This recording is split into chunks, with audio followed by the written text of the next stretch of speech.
Bienvenidas y bienvenidos a Radio Semilla, el podcast de la Red de Guardianes de Semillas, donde hablamos de regeneración ecológica y social. El día de hoy me acompañan Lorena Pérez y Felipe Segovia. Para nosotros en la Red de Guardianes de Semillas, la Lore y el Feli son los guardianes de los camélidos andinos y en especial de las alpacas. Y ese es el tema que nos ocupa el día de hoy. Tengan la más cordial bienvenida. Gracias, Javi. Qué chévere estar aquí. Gracias, Javi. Qué lindo participar de Radio Semilla. Bueno, este tema a mí me encanta y nunca he podido acercarme mucho a él porque la vida no da para todo lo que uno quiere hacer, ¿no es cierto? Pero siempre he estado siguiendo de cerca el trabajo que ustedes han ido haciendo. Y antes de entrar en la materia mismo de estos animalitos lanudos, peludos, ya nos van a decir la diferencia también ahí, quisiera un poco hacer una semblanza de cómo viven ustedes. Entonces, cuéntenos un poco sobre su granja, el abrazo del bosque, dónde se encuentran ubicados, empecemos por ahí. Bueno, ahora tenemos la bendición de estar ya 4 años, como tú dices, abrazados por el bosque, a 2 horas de aquí, de Tumbaco, en Atahualpa, dentro del distrito metropolitano, pero nos divide una montañita y al otro lado ya es Imbabura. Ya, ¿y cómo es el lugar? ¿Por qué dices que están abrazados por el bosque? Bueno, ahí estamos abrazados del bosque protector Piganta, que son 1,200 hectáreas de bosque nativo en un buen estado de conservación. Formamos parte también del ACUS Mojanda Cambugán. ¿Qué es un ACUS? Disculpa, todo término técnico que hay que explicarlo. El ACUS es un área de conservación y uso sostenible que justamente está por entrar en ordenanza en estos próximos días en el municipio de Quito. Y son 27,000 hectáreas de bosque y páramo conservado en la zona del Mojanda hasta con límite con la Reserva de Biosfera del Chocó Andino. Qué bonito. ¿Y pueden un poco describirnos cómo es ese bosque? ¿Cómo lo describirían? ¿Qué tipo de árboles hay? ¿Cómo es el clima dentro del bosque? Te cuento que cuando llegamos a este lugar nos sentimos así literalmente abrazados por el bosque que está como en la espalda de donde vivimos. Son 2 montañas como 2 brazos grandotes llenos de bosque y es un bosque súper diverso. Te puedes confundir hasta con la selva, con diferentes colores en los árboles, hay naranjos y espingos de monte, también hay bastantes animalitos todavía. Esta semana justo le vimos al soche. ¿Qué es el soche? El soche, una cervicabra, un venadito enano y gordito. Ajá, qué bonito. Hace un mes más o menos le vimos, como le decimos nosotros, al vecinito, al oso de anteojos. Hay ardillas, águila andina, pava de monte, urracas azules. Y es un bosque húmedo, ¿no? Súper nublado, húmedo. Creo que viene a ser la determinación técnica. Como estamos en un huequito, nos llega la niebla, pero tenemos el encanto de estar un ratito cubiertos por la niebla y luego se baja hacia Atahualpa, hacia el pueblo más cercano. En este tiempo hemos entendido que nosotros somos habitantes del bosque y que el bosque nos acogió.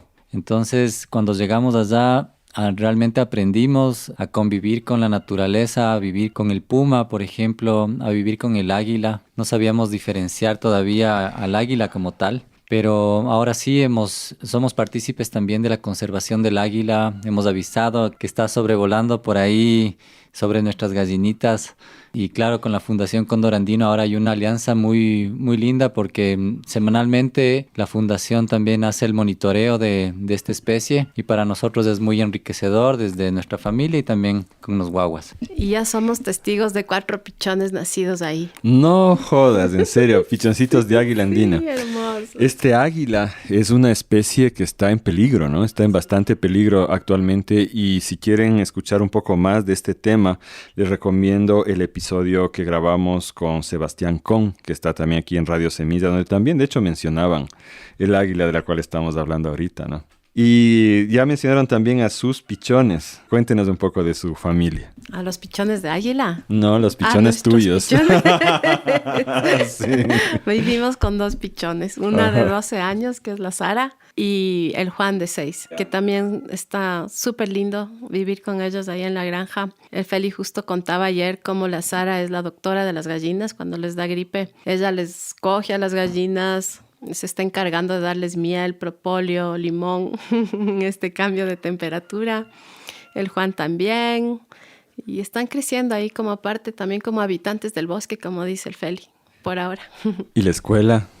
El bosque es la escuela. Ajá. O sea, se educan en casa. Y la sus granja hijos. también, sí. Ajá. Bueno, entender que la familia también en una granja permacultural, en un ambiente de bosque, tiene muchos espacios como para poder desarrollarse y en este caso la Sara y el Juan Felipe en estos 4 años han tenido este privilegio de estar ahí, de vivir con el agua, de disfrutar los animales, las plantas y las vivencias también de la familia. Qué hermoso. Y en esa familia, como dices, hay animales de granja. ¿Con qué animalitos nomás están trabajando ahora? Bueno, nosotros tenemos 2 vaquitas que producen lechecita y tenemos una pequeña procesadora de lácteos. Hacemos yogur griego, hacemos queso, manjar de leche y los procesados de las vaquitas. Tenemos truchas, ocupando también de una manera adecuada los recursos como el agua. Tenemos... ¿Puedo interrumpirte ahí un segundito? Porque las truchas sí es a lo que quiero yo mencionar, ¿no? Porque acá estamos ya acostumbrados a estas truchas que de criaderos. Son criaderos sencillos los que hay en Ecuador realmente, ¿no es cierto? Pero se alimentan con balanceado y tienden a ser bien largas y flacas. Y a mí cuando conocí sus truchas que están prácticamente metidas en el bosque también, me sorprendió ver que eran menos largas, pero mucho más gorditas, ¿no?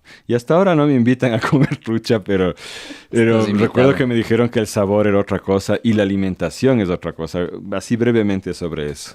Hay una cosa curiosa en las truchas que son supuestamente arcoíris salmonada, pero las nuestras no son de color naranja, son totalmente blancas. Hemos descubierto que el balanceado es el que les da ese toque salmonado. Ah, mira, tú Sí, no sabías vienen eso. del mismo criadero que un amigo y las de él son totalmente salmonadas. Y las nuestras mucho más blancas y con otro sabor, como tú dices, totalmente diferente. Más rico. Sí, las primeras que tuvimos fue un experimento, ¿no? Entonces era súper lindo porque a las 5 de la tarde, 5:30, empiezan ellas a cazar moscos y les ves pescando ahí, clup, clup. Lo que se acerque a la poza. Sí. Y la gente nos decía, se les van a morir las truchas, que cómo es posible que les tengan así. Entonces nos compramos un poquito de balanceado y una vez a la semana les demostrábamos que siguen vivas. Sí, la importancia también de que las pozas están ubicadas junto al bosque. Y esto que dice la Lore, justo que en el bosque se da mucha diversidad, digamos, y los insectos que hay en la tarde son la presa de las truchas. Entonces, ese es su principal alimento y sí, estamos contentos también de producir de esa manera. Hay que recordar que la trucha es un animal carnívoro, de hecho, ¿no? ¿No es cierto? No es que está ahí para comer balanceado de maíz y soya.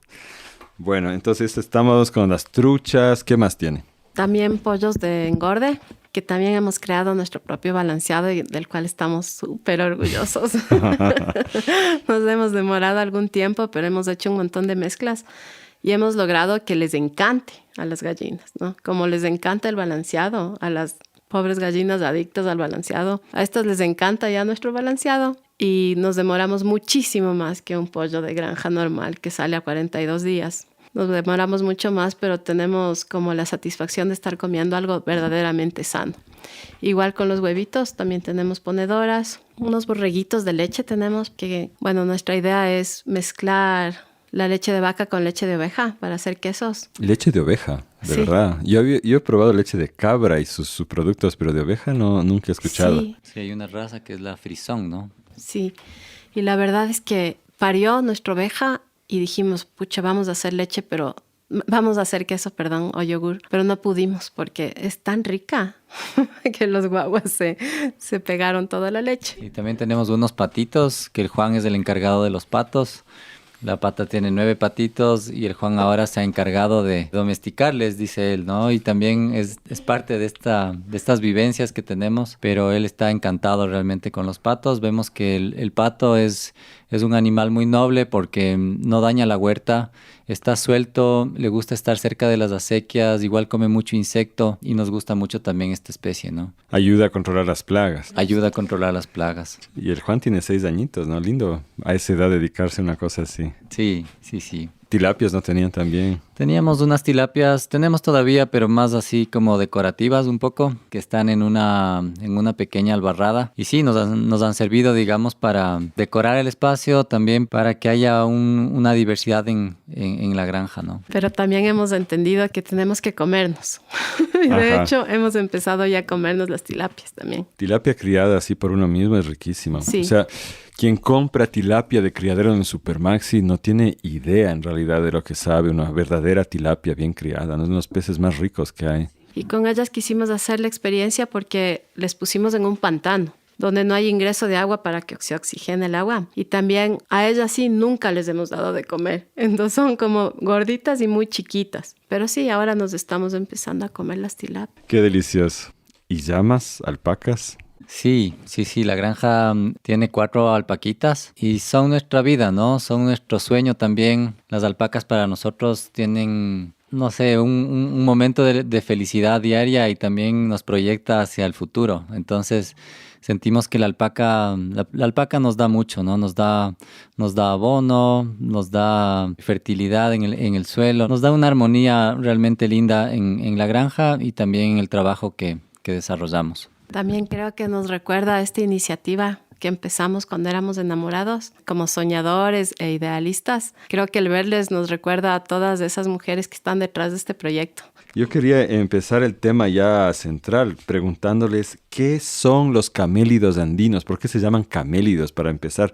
Y empecemos desde el inicio con la historia natural de estos animales. ¿Dónde evolucionaron? Porque es bien interesante ese tema. Vamos ahí. Bueno, los camélidos andinos tienen su origen en Norteamérica y claro, hacen una migración hacia América del Sur y se posicionan prácticamente en Perú, Bolivia, Argentina, Chile y también una partecita de Ecuador, ¿no? Podemos hablar de camélidos sudamericanos de silvestres y domésticos.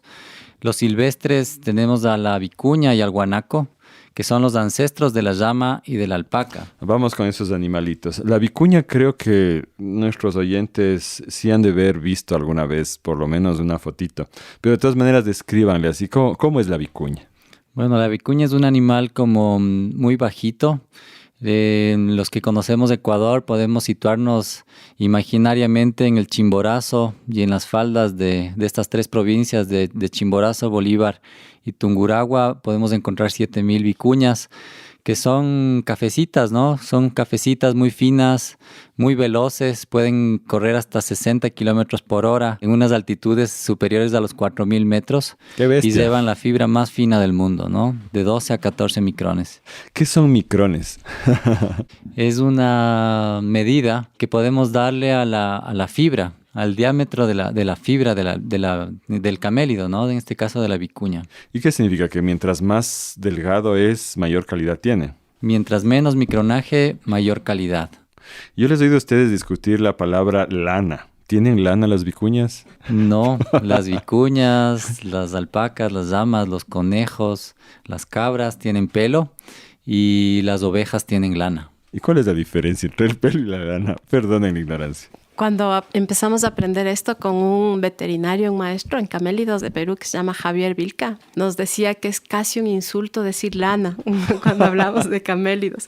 Y eso nos quedó también en nuestros cursos cuando podemos capacitar. Decimos, no es lana, es fibra o pelo.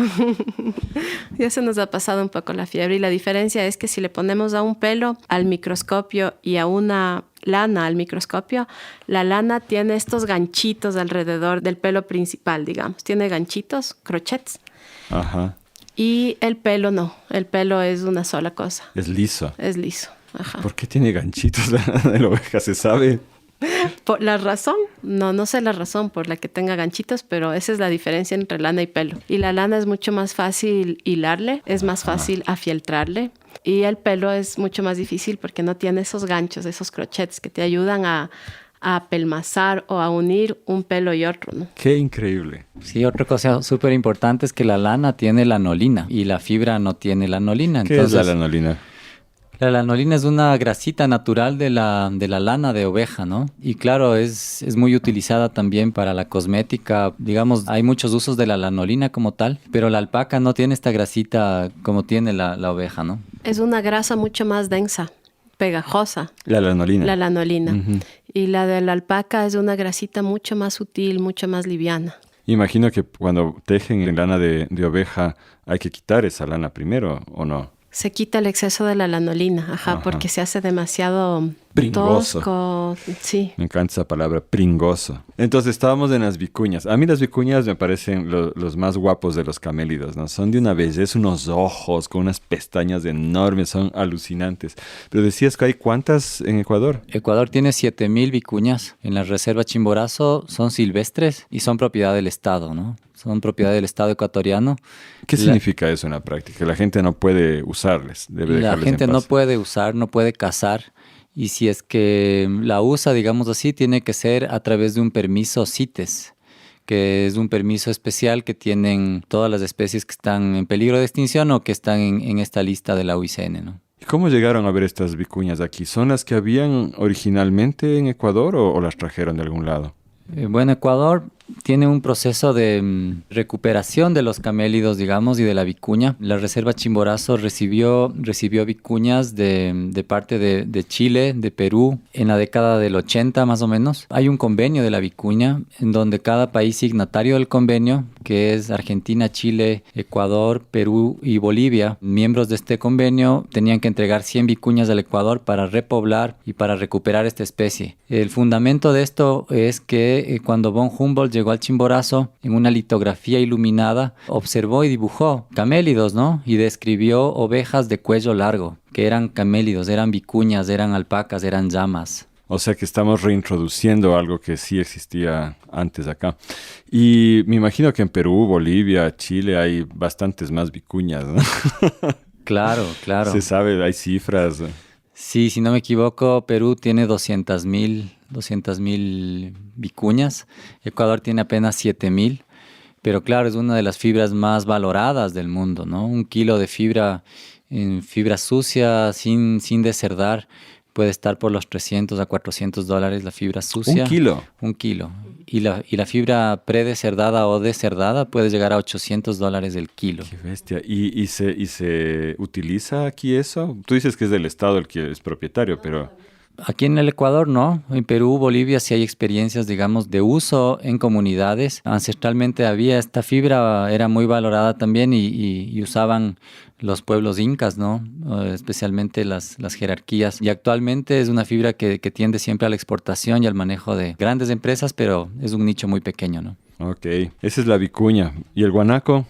El guanaco es el ancestro de la llama y especialmente la tiene Argentina y Bolivia y también Perú. El guanaco es un camélido el más grande que nos podemos imaginar. Es muy parecido a una llama, trompudo, orejón, grande, muy vigoroso, muy fuerte, que camina por los altos Andes, ¿no? Y cuando dices grande, ¿a qué te refieres? ¿Qué tamaño tiene más o menos en su cabecita, si está erguida?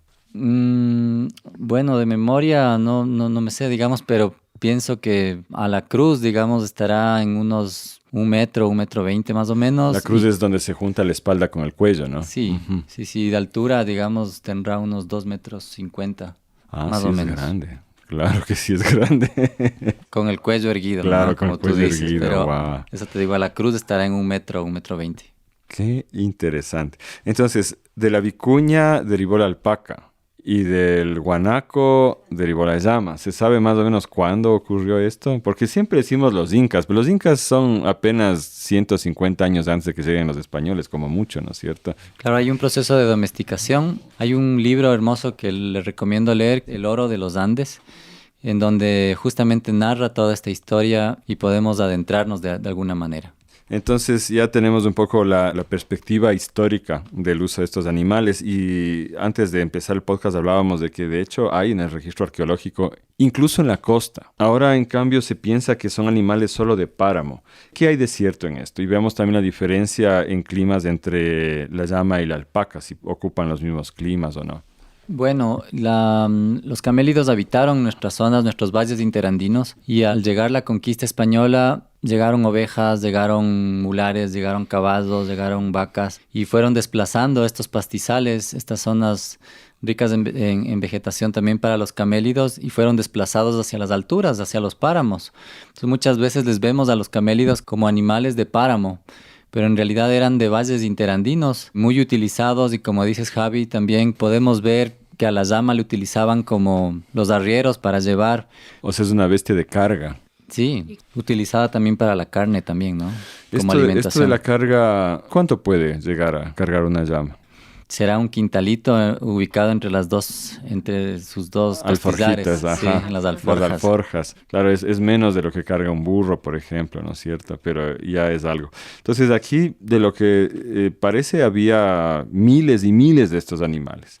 Lo que yo preguntaba un poco es si es que la alpaca es más de páramo que la llama o ambas ocupan los mismos lugares. Yo creo que por cómo se ha desarrollado el pelo de la alpaca, que es mucho más fino, es como que se ha ido adaptando más al frío, ¿no? Que Ya. la llama. Sí, la alpaca también se adapta, igual que la vicuña, ¿no? Los camélidos en general se adaptan más a zonas secas.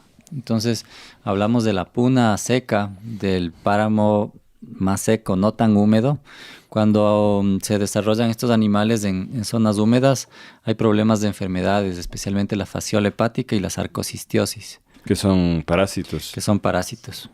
Veamos un poco la diferencia entre los dos animalitos. Describámosles así, cómo es cada uno de ellos. La alpaca es un animal que tiene una conformación muy atractiva, digamos, un animal que tiene un manto que es el vellón, que le decimos, que es muy abultado. Hay diferentes grosores dentro de este manto. En las patas, en la cabeza, por ejemplo, encontramos fibra muy gruesa y en la columna vertebral y costillas encontramos fibra muy fina. La alpaca es un animal ñato, es un animal... O sea, tiene un hocico corto. Un hocico corto. Ajá. Tiene los ojos, siempre tendemos a que sean uniformes, o sea, de color café o ojos oscuros. No buscamos ojos claros, que ¿Por qué? les llamamos ojos zarcos, porque es un proceso, esto lleva a que los camellos o las alpacas también viven un proceso de consanguinidad y eso no buscamos, ¿no? Buscamos como un animal definido también, con orejas cortas, no orejas largas, ni tampoco trompudo, como te dije. Esto de la consanguinidad lo que significa es cuando se cruzan entre primos, como quien dice, ¿no? Demasiado cercanos, porque el animal va a ser más débil, me imagino, igual que sucede con el maíz y con la gente.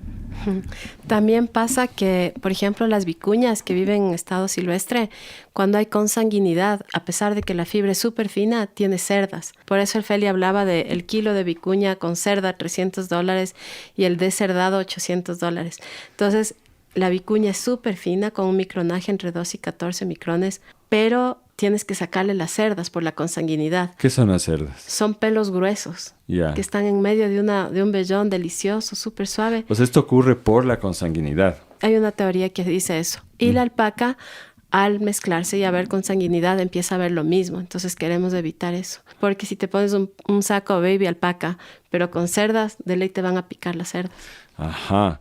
Y entonces el signo de que hay una consanguinidad es el ojo claro. Sí, y también, claro, el guanaco y la llama tienen cerdas como parte de su biología natural, digamos. La vicuña y la domesticación de la alpaca, digamos, ha dado para que justamente el fenotipo de la alpaca como tal no tenga cerdas. Entonces, los incas sí se han demorado varios años en trabajar esto, ¿no? Para tener un vellón realmente limpio, ¿no? Claro, Sin como cerdas. dice la Lore, son miles de años. En realidad, mucho antes de los incas debieron haber empezado este proceso. Sí, para mí, para concluir la descripción de mi fe de la alpaca, es como que vemos una bolita de pelos, mucho más armónica que la llama, como decía el feliñata, con pelito en la cara, y algo que me apasiona a mí es la actitud de la alpaca frente a la llama, que ya vamos a decirles cómo es la llama según nosotros, ¿no? La alpaca es súper curiosa, se acerca, si ve una cámara de fotos grande, quiere verle a la cámara. Si sales con un sombrero, estás con un sombrero, quiere ver el sombrero, y es amigable, más dócil, con una mirada profunda. Sí, también no podemos hablar solo de alpacas como tal, sino hay razas de alpacas. Estamos hablando, en nuestra mente nos estamos imaginando una alpaca así como globito. Esa es la alpaca de raza huacaya. Pero tenemos también una alpaca que es de raza suri, que es una alpaca que tiene los pelos largos y se le tienden a ir hacia abajo, hacia el piso. Y es una fibra muy sedosa. También es una raza de alpaca, ¿no? En llamas también podemos encontrar dos razas, ¿no? Que es la chacu y la cara. Una que es grande, es alta, fuerte, y otra que es más bajita y un poquito más peludita, ¿no? Y entonces, ¿cómo son las llamas? ¿Cómo describiríamos a la llama? Yo le describiría a la llama como un animal tal vez como más fuerte, con Más un grande, espíritu ¿no? más fuerte, es un animal más grande y que se adapta mejor también, tiene más rusticidad que la alpaca como tal. La alpaca es un poco más sensible de alguna manera, ¿no? Muy similar a la descripción que hice del guanaco, un animal alto, hocicón, orejudo. ¿Con las orejitas paradas siempre o hay llamas con orejas caídas también? Bueno, las orejas caídas es un signo de que es una respuesta que está atenta a que algo pasa, ¿no? Ajá. Entonces hay un perro o hay algún animal silvestre, entonces también es el comportamiento de la alpaca o de la llama. Y la llama tiene el rostro entonces más largo y no tiene el pelito en los cachetes y en la Ajá, frente. Ajá. hocicudita, orejas largas. Yo diría con cariño, ¿no? Un poco menos armónica. Ya depende de los gustos de cada uno. Y terca. ¿Ah, sí? Es terca, yo sé decir que es un poco sobrada, porque si te fijas en la alpaca, ella camina con la cabeza con docilidad y la llama, ¿le ves? Y camina así como un poquito más altiva con la quijada así y es un poquito más agresiva. O sea, la alpaca no es agresiva, la llama sí. O sea, hay llamas malgeñas que te escupen y todo, ¿no? Y cuando la gente nos dice, ve alpacas y dice, escupe, escupe, y nosotros no escupe, porque están acostumbrados a que las llamas sí escupan. Entonces, son súper diferentes. Aquí donde estamos grabando, en la casa de David Lazo, hay una pareja de animalitos que después capaz les vemos para que me digan qué son. Pero ella es una llama, la hembra es una llama sin duda, porque entra totalmente en la descripción que acabas de hacer. Y se llama Linda, porque realmente se lo merece. Es siempre quienes le hemos conocido, he venido acá, solemos decir que tiene una actitud de reina. Una total reina, es impresionante la altivez y todo, y claro, cualquier cosa que le molestes, te escupe directo en la cara. Lo cual a mí me da mucha curiosidad, porque siempre te temes de los animales que te muerdan, que te pateen, que te tuspen, ¿no? Que te corneen. Y la defensa de la llama parece ser esta, ¿no? Y no, yo no entiendo esa defensa. No sé si ustedes saben algo al respecto. ¿Por qué la defensa es de escupir? O sea, a mí me ha escupido en la cara directamente una vez que me acerqué a darle un beso y me escupió de frente en la cara. No es ácido, no, o sea, no te pasa nada realmente. Es como que su defensa es su desprecio absoluto contra ti. No sé, ¿qué saben ustedes de esto, el escupitajo? Sí, bueno, o sea, es simplemente que están molestas y que no están contentas con la presencia de uno ahí porque se sienten de alguna manera invadidas. Aquí yo tengo una anécdota muy bonita que es cuando nosotros compramos 25 alpacas castradas y llegaron a Linga. La Lore tenía unas ganas de acercarse al potrero, de verles, estábamos súper emocionados y me acuerdo que sacó la quena y comenzó a tocar la quena. Y poco a poco estas 25 alpacas hicieron como un círculo alrededor de la Lore y comenzaron a escucharle lo que estaba entonando, ¿no? Nosotros súper emocionados también porque también sentimos que eso es parte del comportamiento, ¿no? Si uno les da también cariño, les da amor a los animales, recibe también eso, ¿no? Fue un momento mágico. Suena totalmente Sí, mágico porque además sí. no estabas tocando el trombón, pues estabas tocando la quena, la flauta andina. Que me Sí. imagino que llevarán varios miles de años escuchando, ¿no? Estos animales. Qué impresionante anécdota. Sí, De verdad. les cantábamos, o sea, les cantaba y tocaba la quena. Y como dice el Feli, nos rodearon y se sentaron. No O sea, puede no ser. solamente estaban parados, sino que se sentaron alrededor. Sí. Oh, qué cosa tan hermosa, qué bestia. Y les cuento también una anécdota chistosa, que en las capacitaciones mi Feli habla mucho de la genética del ojo zarco, ¿no? Que es un problema para tratar de dejar de hacer esta experimentación de mezclar llamas con alpacas y tener una alpaca pura y no boicotearles a los incas tantos miles de años de domesticación. Pero ponemos mucho énfasis en la consanguinidad. Y una vez llegamos a la familia entera, a la comunidad, y la comunidad nos ve y dice, ¡ay, qué pena! Toditos ojitos zarco. Pero tiene los ojos claros. Qué chistoso. Entonces, ahí nos metemos a estas mezclas, porque, claro, mientras yo crecí, siempre todo se llamaba yamingo. Ese era el nombre genérico de cualquier animal que se parezca a estos, ¿no es cierto? Pero, ¿existe el yamingo por sí? ¿Qué son los guarizos? ¿Qué son estas mezclas? Cuéntenos. Bueno, los camélidos tienen un sinnúmero de cruces que realmente confunden fácilmente, ¿no? Claro, el zamingo es el macho llama, ¿no? O sea, la llama macho. Y sí hay un montón de cruces, o sea, entre alpacas y llamas hay guarizos. Entre vicuñas y alpacas hay paco vicuñas. Y sí, así podemos comenzar a dibujar estos cruces y hay un sinnúmero de raíces y de cruces, ¿no? Yo entiendo la parte productiva, pero desde un punto de vista de la supervivencia de la especie, se suele decir que estas hibridaciones le dan fortaleza al individuo. Pero no siempre es así y no siempre es del todo viable. Yo recuerdo el caso del caballo y el burro, ¿no es cierto? Bueno, el caballo y la burra que dan la mula y la mula es infértil. ¿Pasa lo mismo con estos cruces? Lamentablemente aquí en los camélidos, o sea, estos cruces pueden volverse a reproducir y eso da un problema ya de manejo. O sea, como hablamos ya de las cerdas y si el objetivo de criar alpacas obviamente es la conservación y todo, pero es el tema de fibra, de hacer prendas lindas. Necesitamos también tener animales hacia eso, ¿no? Hacia la fibra. Y en el caso de las llamas también, ¿no? Hacia la carga o también hacia la fibra, pero tratar de definirnos hacia qué línea o hacia qué especie vamos a manejar. Porque cuando hay cruces y queremos sacar unos lindos sacos y a la vez el momento de la esquila vemos que no tenemos muy buena fibra, no es un buen plan, ¿no? Entonces creo que sí es importante definir. Entonces el guarizo, ¿cómo lo definirían? ¿Se puede ver a simple vista que un animal es un guarizo, Lore? No es ni llama ni alpaca.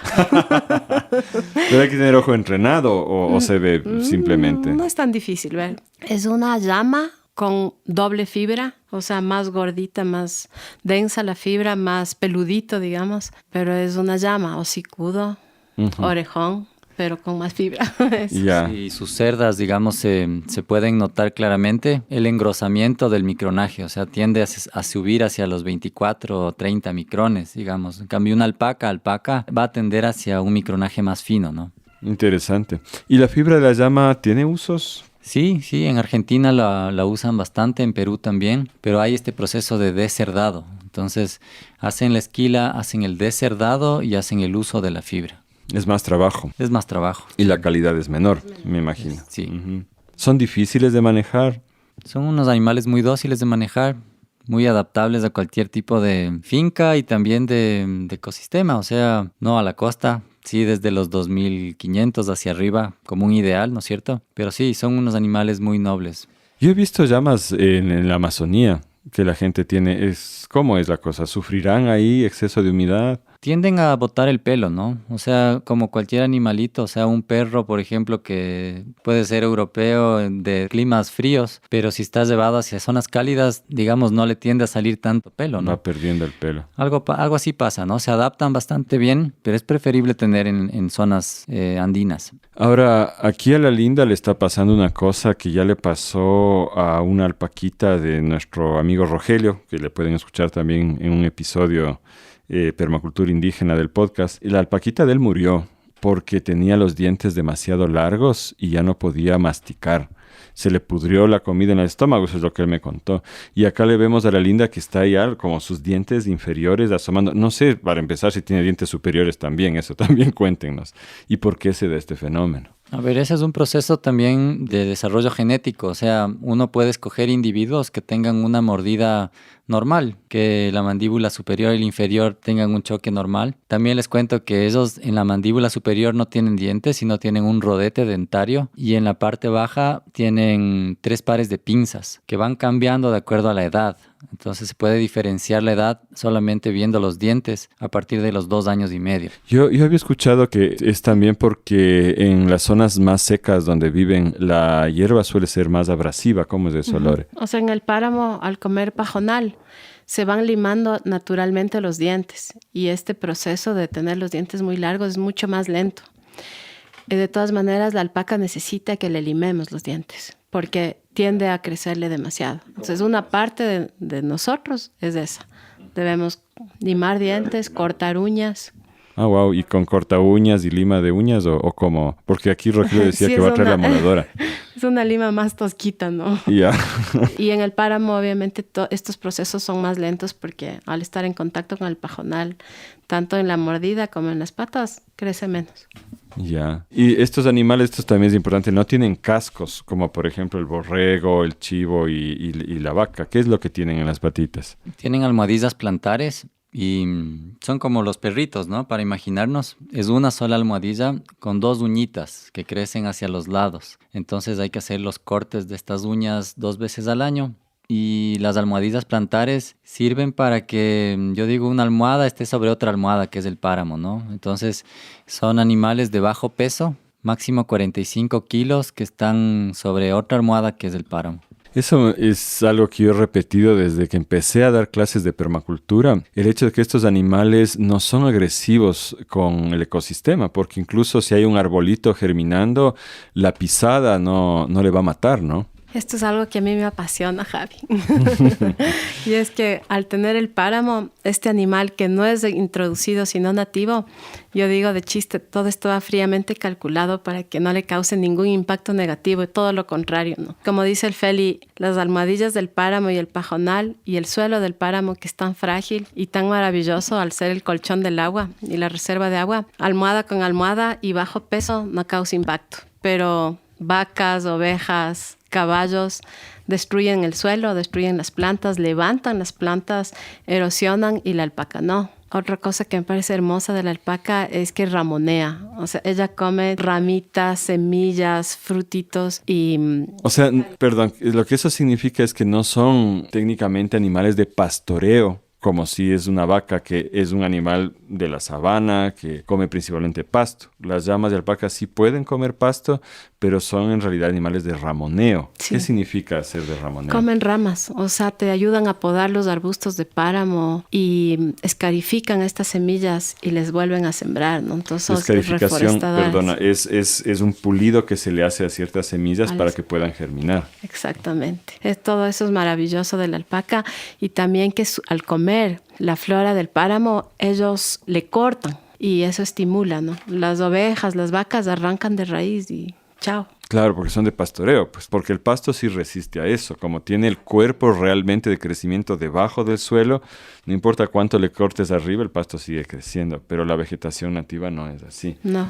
Es una adaptación maravillosa, ¿no? De estos animales. Maravillosa. Impresionante. Y hay otra cosita más que es súper linda también, y es que las alpacas, en la caravana de alpacas que tú tengas o que se vea en un espacio determinado del páramo, esa caravana busca sus baños, entre comillas, ¿no? Busca espacios determinados para hacer popó. Ellos van, el grupo de alpacas, y tienen estos varios espacios donde hacen popó, y luego el pipí hacen en esos mismos espacios. Entonces encapsulan el nitrógeno en su caquita. Ya, yo aquí he visto donde David, que de hecho hay ciertos lugares donde la hierba está creciendo súper fuerte y me asombra que no se la coman, pero debe ser porque son los baños. Entonces ahí obviamente la hierba está creciendo mejor porque tuvo el aporte del estiércol, pero no van a comer ahí nunca, ¿verdad? Exactamente, y se va regenerando este suelo por parchecitos, ¿no? Donde fue su baño se va regenerando y crece un pasto abundante y fértil, y así son los parchecitos de pasto donde luego ellas van a comer eso y cambiar sus baños. Sí comen, cambian los baños después y comen los parchitos. Qué fenomenal. Ahora, este trabajo de ustedes con las camélidos, especialmente con la alpaca, no es que lo han hecho solamente en su granja, sino que han llevado también como una labor social. Felipe, no sé si quieres contarnos un poco de cómo es esa historia. Sí, bueno, ahí es parte de nuestra historia de vida. Desde novios con la Lore, ella desde las guianza en los páramos y las mujeres con sus guangos y usos en los páramos, digamos. Y yo desde mi trabajo en las comunidades indígenas, creando y generando planes de manejo, buscando un equilibrio ecosistémico del páramo como tal.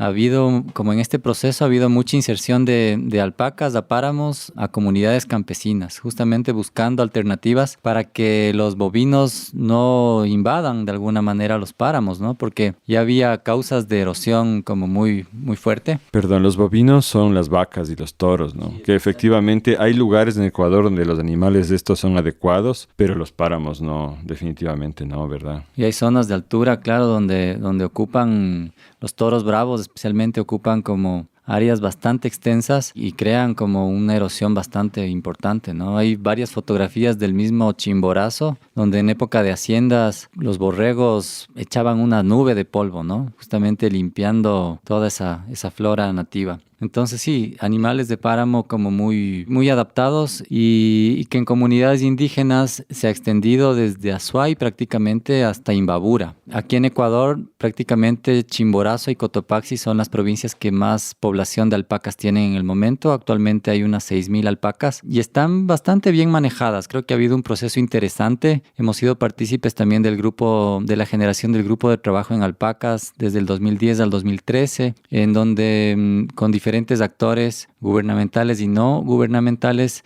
logramos varios hitos importantes. Unos de estos fueron como 5 talleres nacionales, el fortalecimiento de la cadena de valor, la generación de cadena de valor como tal, la identificación de los nudos críticos en la cadena, y esto nos llevó también a generar proyectos a nivel nacional, ¿no? Para que se use la fibra de la alpaca, entiendo.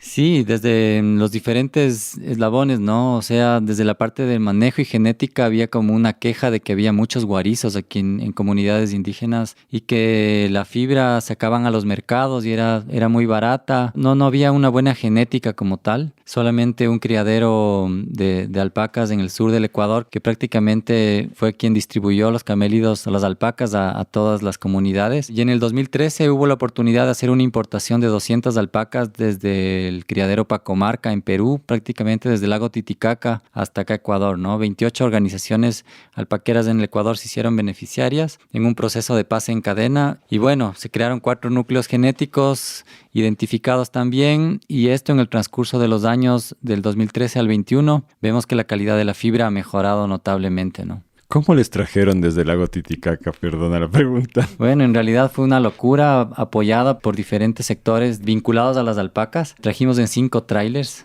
Recorrimos 3,000 kilómetros. ¿Tú te fuiste a traerles desde allá? 2 veterinarios incluidos en este convoy, ¿no? Que íbamos prácticamente con el riesgo de que hasta pueda haber mortalidad porque pasábamos por la zona cálida peruana y ecuatoriana, pero llegaron sin problema. Pobres alpaquitas, metidas en el tráiler, camino tan largo. Eso sí suena una aventura loquísima. Qué lindo que hayan hecho ese trabajo. Y a la final, ¿en qué deriva todo esto? O sea, la gente cría las alpacas y luego tiene que sacar el pelo. Y ahí es donde yo recuerdo con mucho cariño que ustedes hicieron con nosotros, con la red de Guardianes de Semillas, un taller al cual yo asistí parcialmente. Pero me acuerdo ahí que ustedes explicaban las distintas partes del animal, el pelo.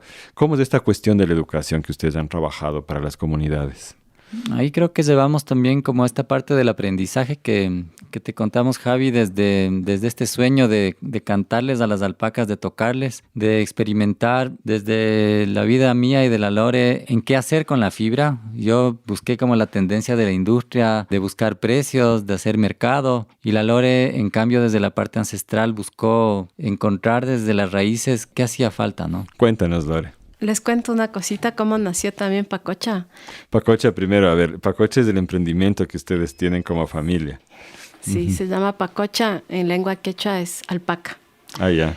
Fue porque el Feli trabajaba en Guamote. En la Sierra Centro del Ecuador, alto, en la montaña. Y muchas comunidades tenían alpacas como un elemento de conservación de páramos por parte de las fundaciones. Pero para las comunidades no era un beneficio, era un problema. Desde el manejo, que se morían, que no sabían cómo controlar las enfermedades, hasta tener cuartos llenos de fibra de alpaca. De un cuarto, me acuerdo que eran 2,000 kilos o 4,000 kilos de alpaca guardada por años, llena de moho, húmeda, hecha pedazos. No sabían qué hacer. Entonces el Feli y yo dijimos, ¿cómo puede ser una de las 5 fibras más finas del mundo? Maravillosa, sedosa, que vamos a Perú y un poncho te cuesta $300 o más. Y aquí está podrida la fibra y las comunidades están súper desmotivadas. Es un problema. Entonces eso nos motivó a nosotros como a decir, ¿cómo puede ser? Tenemos que hacer algo. Las comunidades tienen que tener un beneficio de esto y tenemos que volver a valorar la alpaca. Y yo digo que perdimos nuestra cultura alpaquera en la conquista y las comunidades sabían hilar solamente borrego, decían ellos, ¿no? Que no es nuestro animal. Claro, ya no sabían hilar estas otras nada, fibras. Ni criar una alpaca, ni nada. Entonces fue como un desafío de volver a unirnos con ese animal, si es parte de nuestros ancestros, y sacar el beneficio. Entonces ahí empezamos como autodidactas, como a ver cómo se maneja, qué pasa, cuál es esta enfermedad, cómo se cura. Y ahí entra un amigo súper querido que es el Stuart White, que nos guió un montón, nos enseñó un montón. Y él nos desafió y nos dijo, ¿quieren hacer algo con la fibra? cómprense unas alpacas, pues, y experimenten. La vida Y real. Sí, pero ¿con qué plata, Stuart? Entonces, él nos propuso vender unos machos castrados para hacer toda clase de experimento con la fibra. Y Les ahí vendió a empezó ustedes. Pacocha. Sí, era indispensable, creo yo, porque experimentar con alpacas de la comunidad no era viable. Y así empezamos, o sea, prueba-error y acierto. Y claro, después vinculamos a varias comunidades en este proceso. La Lore mandó fuimos a esquilar parte de estas alpaquitas que teníamos acá en el Inga y Miló quería entregar la fibra más fina, más suavita a una mujer del Ilaló para que hile a mano. Y a mí me parecía como una utopía, decía, ¿cuándo vamos a hilar las 25? Y después, ¿cuándo vamos a dar alguna opción a alguna comunidad? Entonces, claro, yo mandé la mitad de esa fibra a la fábrica. Probamos en la fábrica, hicimos hilo, tejimos y claro, nos dimos cuenta que esto fue un error porque los primeros clientes tuvieron inconvenientes con sus prendas porque manchaba, se salía el color artificial prácticamente del hilo hacia otras prendas, picaba. Decía, bueno, ¿qué pasa? En cambio la Lore en un día de sol sacó su vellón, abrió, dijo, esto está más suavito, no, esto está más cerdoso, le voy a dar esto a una mujer del Ilaló, acompáñeme. Yo decía, bueno, vamos. Regresamos al mes y tuvimos un hilo precioso y la prenda que tejió la Lore fue una bufanda que le querían pagar $35 y mis sacos, mis prendas de hilo industrial no me querían pagar ni $8. O sea, yo decía, ¿qué pasa? No estamos bien enfocados o algo pasa y creo que esto nos dio luces para entrar en este proceso, ¿no? Entonces, posterior a esto, tuvimos la oportunidad de viajar a Perú, nos especializamos en el trabajo con comunidades alpaqueras en Perú, con la industria en Perú también y trajimos una norma técnica del Perú para categorizar y clasificar fibra de alpaca, que es la norma técnica peruana 231-300, que la trajimos acá y la propusimos al INEN, a las diferentes entidades del gobierno y después del cabo de un par de años se normalizó y se hizo una norma que es la INEN 2852, que nos da como este proceso de categorización y clasificación de fibra de alpaca en Ecuador. Nos da mucho orgullo de haber traído esta herramienta acá, que no se queda en la industria, sino que se queda en cada mano de cada alpaquero, ¿no? Y hemos logrado valorizar la fibra de alpaca, puedo decir, hasta 10 a 20 veces más que en el Perú, a través justamente de esta clasificación. Qué emocionante y qué lindo aporte. Y lo que me encantó, sin embargo, obviamente, es esta historia de cómo pudiste comparar la industria con la artesanía, ¿no? Que siempre, digan lo que digan, tendrá mejor calidad lo hecho a mano. Pero esta señora de Ilaló, que quienes han escuchado hoy el podcast recordarán que aquí cerca de Quito hay un valle, Tumbaco, donde estamos situados, y que este cerro sagrado de Ilaló ya ha surgido varias veces en el podcast, ¿no? ¿Y quién era esta persona? O sea, ¿cómo sabía hilar? ¿Cómo tú la encontraste? Era una mujer hermosa, viejita, María Chuquimarca, ¿no? Le gustaba un poco la chicha y eso nos causó un poco de problemas. O sea, bebía bastante chicha. Sí. Entonces llegábamos para ver cómo estaba el hilo y estaba chumada. Ajá. Sí, pero finalmente estuvimos súper contentas las dos. Yo tan feliz de ver ese arte en sus manos y de transformar esa fibra natural, bruta, digamos, sucia, en un hilo precioso. Y su esposo sabía tejer en telar de cintura todavía. También. O sea, estos eran guardianes de un conocimiento ancestral, en realidad. Sí. Con ellos empezamos y después fue algo chistoso también que fuimos a las comunidades ya de Chimborazo, comunidades grandes de mujeres hiladoras que están hilando todo el tiempo oveja y les propusimos hilar a mano alpaca con guango yuso. Unas se nos reían, otras como que les parecía algo totalmente absurdo y fuera de... No era el momento, no. Y nosotros como que les decíamos, ¿no? Tienen un arte en sus manos, ya se está perdiendo, eran las viejitas las que hilaban. Poco a poco empezamos ahora hilando. Tenemos un equipo grande de trabajo, nos tenemos los unos a los otros en realidad y somos más de 120 mujeres y 3 hombres. El Feli y 2 más. Tú también tejes No, hilas. no, pero parte del equipo. Como parte del equipo, sí. Ya. Oye, pero hay un dato curioso y histórico en el Ecuador de que no sé si es en todos los periodos antiguos, pero hasta donde yo sabía, antiguamente quienes tejían en el Ecuador eran los hombres, sí. No las mujeres. El ¿Qué telar. sabes de eso? El telar. Sí. El de cintura también. El de cintura, sobre todo ese que es... Sí, algo chévere para comentar también es el rescate justamente del telar de cintura en Penipe. Bueno, Penipe tiene como una zona de telares muy rica, digamos, muy ancestral. Son elaboradores de ponchos y encontramos una linda familia que desde hace más de 10 años hemos conectado este arte del hilado hacia el tejido. Entonces ahí estamos trabajando con Lucía Villarruel el telar de cintura, en Otavalo con José Luis Farinango y Mercedes Danrango también, un telar manual muy lindo también con puntadas muy propias de esta zona norte, y en Chimborazo con Luis Delgado justamente en Chanchán en Guamote, unas fajas elaboradas en telar preciosas, ¿no? Ahora todo este grupo de gente que está involucrado con ustedes rescatando estos conocimientos, a la final se traduce en prendas de muy alta calidad que ustedes comercializan. Y esto es Pacocha, ¿no? ¿Cómo es el modelo más o menos que maneja? Verás, es chistoso, pero cuando empezamos decíamos, ¿cómo puede ser que valoren tan poco el hilado a mano, valoren tan poco el tejido en telar y la fibra después de criar un animal un año entero? Entonces todo nació así muy idealistamente y soñadoramente, ¿no? Y dijimos, no pueden ganar esto, tienen que ganar algo que sea justo, que ellos valoren su trabajo, su conocimiento, su arte. Y empezó así. Entonces íbamos a la Galería Latina, por ejemplo. Un lugar caro de... Sí, a ver cuánto cuestan. Entonces las prendas de ahí. Entonces decíamos, bueno, entonces si es que ella gana la hiladora tanto y la tejedora y la no sé qué, claro, podemos vender a esto la prenda. Y así es como empezamos. O sea, muy idealistamente y soñadoramente. Pero la verdad es que aunque empezamos como con una utopía, es una realidad y hay un montón de familias beneficiadas y somos un equipo grandote, que es Pacocha. Entonces hay como una distribución más equitativa de los beneficios. Y me imagino que en estas galerías de arte folclórico para turistas, cuando hay de estas prendas, imagino que suelen ser traídas de Perú, Bolivia en realidad, no suelen ser de acá. Exactamente. También descubrimos de ese tiempo que la alpaca en otros países es un mercado súper injusto socialmente hablando. O sea, desde los criadores de alpacas. Y claro, nuestro sueño era cambiar esta historia aquí en Ecuador, hacer algo diferente. Qué hermoso. Sí, actualmente están vinculadas comunidades de Cañar, están vinculadas comunidades también de Chimborazo como Azarati, Jatari Campesino, La Moya, Palacio Real, en Bolívar Culebrillas, en Cotopaxi-Maca, Apagua, en Imbabura, Cajas, Morochos, y también Zuleta ha sido parte del proceso. Entonces creo que ha habido un entendimiento en cuanto a esa reciprocidad que existe entre el manejo de las alpacas, la venta de la fibra, la clasificación, el hilado, el tejido, y a entender que no hay intermediarios, que este es un proceso de red, ¿no? De trabajo en conjunto.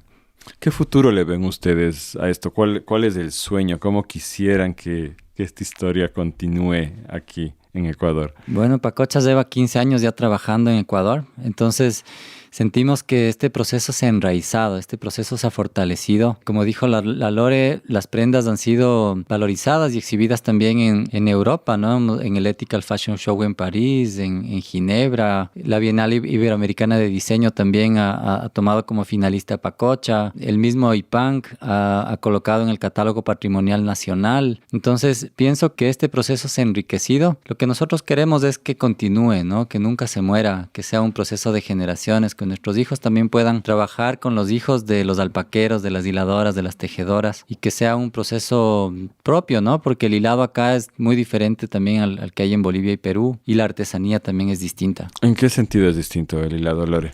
Bueno, en Perú la mayoría de prendas son hiladas a máquina. Casi no existen proyectos como Pacocha, digamos, en Perú. Hay por ahí una que otra indígena que hila y teje una gorrita, así. Y también el hilado ancestral del Huango Yuso en Ecuador. También hay el hilado a mano en Perú, pero es diferente. Es como un tipo trompo que lanzas al suelo y se va hilando. Ajá, que es bien bonito. Y tú les ves a las señoras ahí hilando en la calle, ¿no? Sí, y en cambio el de acá es el Huango y el Uso acá arriba, ¿no? En el pecho. Es propio de aquí. ¿Y da un resultado diferente a la final en la fibra? Yo digo que influye mucho la torsión, y en el Perú principalmente influye la industria, porque la hiladora actualmente tiende hacia los patrones de la industria. Entonces te dice, este es el hilo 316 del no sé qué, no sé cuánto, en base a lo que la industria tiene como un catálogo, que creo que se perdió de alguna manera también lo ancestral. Acá el hilado, cuando nosotros nos dicen, ¿y cómo quiere que hile? Como pueda, como sepa. ¿En cuánto tiempo le entrego? En el tiempo que usted pueda entregarnos. Entonces, claro, tratamos de acoplarnos también a la vida familiar. Sí, eso fue una experiencia linda que al principio decíamos, a ver, para tejer este saco necesitaríamos este grosor de hilo. Entonces digámosles al grupo de hiladoras que hagamos así. Y no es así. No funcionó. No, cada mujer tiene su propio arte. Hay mujeres que les encanta hilar finísimo, casi como un hilo de coser una camiseta. Súper fino. Hay mujeres que quieren el medio y hay mujeres que les encanta hilar grueso. Entonces entendimos que debemos adaptarnos a ese deseo, a ese anhelo y a eso que ya tienen ese arte en sus manos cada mujer. Ahora, estas son las hiladoras. ¿Quién después teje? Porque aquí trajeron unas 3 prendas que están bellísimas. ¿Quién teje estas prendas y quién diseña? Hacemos 2 tipos de tejido. Hacemos el tejido en agujetas y crochet y hacemos tejido en telar. Entonces hay un grupo de mujeres migrantes del norte de Ecuador que viven alrededor de Tumbaco y Quito. Entonces creamos un grupo de tejedoras que hacen en agujeta y crochet, y los telares hacemos, como decía el Feli, en Otavalo, en Quinchuquí, la tela. Y las fajas que usamos para decorar algunas prendas hacemos en Chimborazo. Es un grupo de mujeres súper linda, es un grupo de amigas, digo yo. Ya, ¿y el diseño? El diseño hago yo. ¿Ah, sí? Está bien bonito, está súper bonito. Sí. Y yo ayer les cuento que fui a buscar unas cobijas donde se hacían las más famosas cobijas del Ecuador, ¿no? En Ilana. Las cobijas tigre, todas esas. Ahí me enteré que en realidad casi todo lo que ellos manejan es acrílico y que están perdiendo en realidad el mercado frente a la microfibra que ahora se está importando y creando acá también, que yo no quise saber nada de eso. Estaba buscando cobijas para mi hijo y la cuestión es que me enteré que la microfibra suelta todo el tiempo partículas microscópicas de plástico en el aire. Entonces sí, es un contaminante tenaz. Entonces estuve ahí husmeando y encontré todavía algunas cobijas que ellos tienen de lana de borrego y algodón. Pero me llamó sobre todo la atención, para darles una idea, la cobija tigre de acrílico estaba a $15 y esta otra que encontré era la última cobija de alpaca que les quedaba, porque ya no hay mercado. $50 la cobija. Claro. Y no pude resistirme a pesar de las pobrezas actuales, porque son tesoros que ya no se encuentran realmente. Entonces, que ustedes sigan haciendo esto es una cosa impresionante. Y también me da un montón de envidia de sus guaguas que han crecido acolchaditos, cobijaditos todo el tiempo en alpaca, ¿no? Es un privilegio gigantesco en realidad eso realmente. Para ir terminando, quería que me hablen de las tinturas, que tú dijiste, Felipe, que se corrieron las tinturas industriales. Y es porque les comento, queridas y queridos oyentes, que en poco tiempo más, no sé si es 1 mes o 2, vamos a sacar en nuestra plataforma educativa Madre Semilla un curso de tinturas naturales con Pacocha. Entonces estamos súper emocionados por eso y también por eso les hemos invitado a que estén el día de hoy. Así que denos un abreboca ahí con este tema de las tinturas naturales, por favor. Bueno, en el tema de tinturas y alpacas, creo que también ha sido como parte de esta pasión de ir encontrando lindos diseños, lindos colores y también de explorar esos colores que nos dan la tierra, ¿no? Entonces, desde insectos como la cochinilla, el eucalipto, bueno, el moze, el tocte, el nogal, son plantas y son especies que nos inspiran como para poder tintorear nuestras prendas, ¿no? Entonces, nosotros ya hemos participado de talleres en cabuya, en algodón, y también ahora lo vamos a trabajar con Madre Semilla, este taller en alpaca, ¿no? ¿Y qué es lo que vamos a aprender ahí? Vamos a aprender a tintorear con algunos colores. Cochinilla. La cochinilla, si es que le alcalinizas o le pones ácido, cambia de color. Entonces vamos a hacer algunas pruebas con cochinilla. Cochinilla no es técnicamente un insecto, ¿sí? Sí, es un insecto que es plaga en las tunas, ¿no? En el nopal. Es una plaga del nopal del cual se saca un color bien interesante. ¿Cuál es? No recuerdo. ¿Púrpura es? ¿O cuál es el color de la cochinilla? Sí, es un color carmín y la cochinilla es del Cocos cacti. Y con limón se hace más fucsia y con bicarbonato se hace más moradito. Uh-huh. Es fascinante, es mágico. Entonces, en el curso lo que vamos a ver es cómo elaborar estas tinturas y cómo aplicarlas a la prenda para que no se corra el color después. Exactamente, mordentando y viendo la diferencia en 3 fibras, oveja, alpaca y algodón. En cada fibra natural tiene otro colorcito. El nogal también es fascinante, el nogal no necesita mordiente, entonces eso le hace más fácil y es súper lindo porque hay 2 técnicas, ¿no? Bueno, hay muchas técnicas, pero las que vamos a aplicar nosotros en el curso es con el fruto macerado y con las hojas. Ninguno de los 2 necesita mordiente y cuando tinturas con nogal es lindísimo porque metes la prenda en el tinte, le sacas y con el oxígeno se oxida, entonces toma un color. Si quieres un poquito más oscuro, le vuelves a meter y le vuelves a oxidar. Y así las veces que quieres para ir cambiando de color. Ah, qué bonito. ¿Qué es el mordiente? Mordiente es del perro, ¿no es cierto? El muerde. No. Es una sustancia que es como que, a ver, no sé exactamente técnicamente cómo explicar, pero como que abre los poros de los pelos. Entonces la fibra está apta para recibir un color y poder impregnar ese color ahí. Ajá, y nos van a enseñar qué mordientes usar y todo eso. Qué mordientes naturales usar, porque mordientes hay un mundo, pero son súper tóxicos, súper malos para la tierra, ¿no? Entonces no usamos. Pacocha no usa eso. Hemos buscado los menos hostiles, los menos contaminantes. Qué bestia, qué lindo. Yo tengo muchas ganas de tomar ese curso. No sé si quieren añadir algo más antes de despedirnos. Podría contarles algo que siempre digo porque guardo esto en el corazón, y es que cuando yo veo una prenda de pacocha, veo los páramos, veo el agua, veo ese bailar de la paja con el viento, veo a las mujeres con sus manos, con la motivación, con la alegría, con la sonrisa, con el esfuerzo. Veo el cambio de su vida en estos 16 años, su alegría, su sonrisa, ya no su asombro y su braveza, sino su alegría y sus testimonios de que un hijo más estudia, de que se operaron algo, de que su salud está mejor, que su alimentación está mejor. Eso veo detrás de esas prendas, esas sonrisas. Qué hermoso, Lore. Qué trabajo tan espectacular. Feli. Bueno, yo me llevo, así como esta alegría también de los páramos conservados, me llevo, que dijo la Lore, ¿no? Que tiene que ver con un proceso social, una dinámica de cambio que no es una utopía, que no es un sueño, sino una realidad, y que tampoco nos deba hacer la única empresa o el único trabajo, sino que ha motivado que muchas organizaciones, que muchas comunidades, que muchas manos le pongan la mirada a la alpaca y que los páramos estén cambiando, que las alpacas estén bien mantenidas, que nos estén dando fertilidad, que nos estén escarificando semillas por ahí por los páramos, que, bueno, tener estos páramos llenos de agua y de vitalidad. Eso me llevo. Gracias, Javi. Que ves, eso es permacultura en acción, mis queridos y queridas compas que nos escuchan. Yo me quedo con la mirada de la llama linda que está aquí donde David, que es esa mirada tan profunda, esos ojos tan enormes y con esas pestañotas, que al final nunca logro entender lo que me dice, porque parece que me está diciendo algo así. Y nunca logro entenderle del todo y me quedo siempre así, largo rato mirándole, tratando de entender eso que está más allá, esos páramos de los cuales hablan ustedes. Les agradezco muchísimo habernos acompañado y a nombre de todas las personas que admiramos su trabajo, gracias por hacer esa labor. Gracias, Javi. Gracias, Javi. Un buen día, queridos y queridas oyentes, que disfruten y nos vemos la próxima semana en Radio Semilla.